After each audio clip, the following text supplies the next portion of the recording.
"Holy Moses!" the blind man heard him mutter, and there followed a rapid fusillade of "How?" and "When?" and "What?" and "You don't mean it," all indicating consternation and surprise as long as the colloquy lasted. "Here's a pretty go," announced Mr. Enderley, hanging up the receiver. "We've been burgled." "The deuce!" exclaimed Carrados sympathetically. "I hope your wife isn't much upset." "No, I don't think so. In fact, she seems rather set up, because some of our neighbours were robbed in a very commonplace way lately, and she's determined that this must have been the authentic monkey. Much taken. Apparently the silver chest and nothing else. Myra rather fancied that I would call here on my way from something I had said. That's why she rang you up. And she wants me to go straight on. I hope you don't mind." "Of course not. I had hoped that you would keep me company for an hour or two, but that's out of the question now.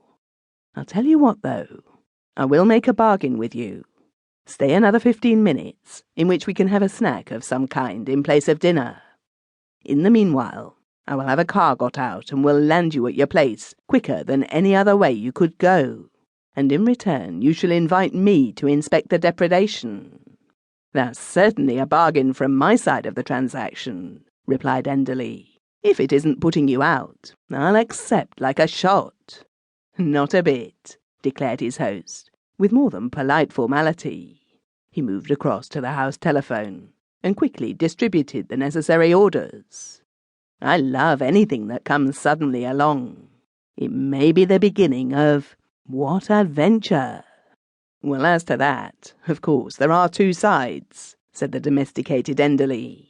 "This is quite sudden enough for me, but I certainly don't love it." Carrados was as good as his literal word, and 15 minutes after he had spoken, the lean form of his speedy Redshank car glided down the drive into the high road, and then stretched out for Silver Park. "Now that it's come to this, I might as well tell you about our silver," explained Mr. Enderley to his companion on a confidential impulse. "We happen to have rather a lot, more than people in our modest way generally sport, I mean. Myra's father was a fruit grower and won a lot of cups and plates in his time. I used to be something of a runner, and I amassed a few more. And when we got married, our friends showered cruets and cake baskets down on us galore. The consequence is that there was a solid 1/2 of the metal reposing in a specially made case in the dining room at Holmcroft.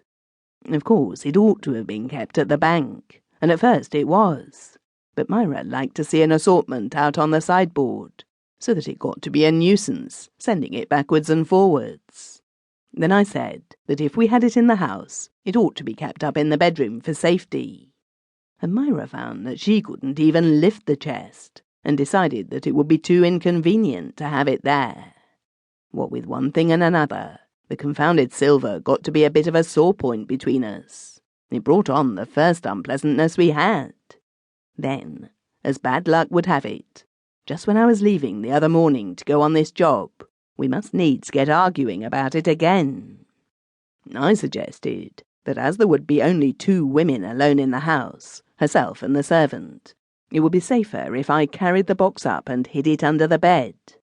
Myra, God knows why, retorted that if the silver was the danger point, it wasn't very kind to want to put it just under where she would be. One silly word led to another, until I finally went off saying that I wished the damn stuff was at the bottom of the river. "You seem to have got the next thing to what you asked for, then," remarked Carrados. "The silver apparently won't trouble you again." But Enderley demurred at this cheerful summary and shook his head. "Oh yes," he replied, "but when you wish a thing like that, you don't really mean that you want it to happen. You are insured, I suppose?" "Only partly, I'm afraid, because the value of the silver now exceeds the percentage allowed. And of course, a lot of the things have associations, although there is nothing of antique value. I'm really wondering how Myra will take it when the excitement wears off." But so far the excitement was on, and she welcomed them radiantly, albeit a shade mystified that Mr. Carrados should have chosen that moment to pay his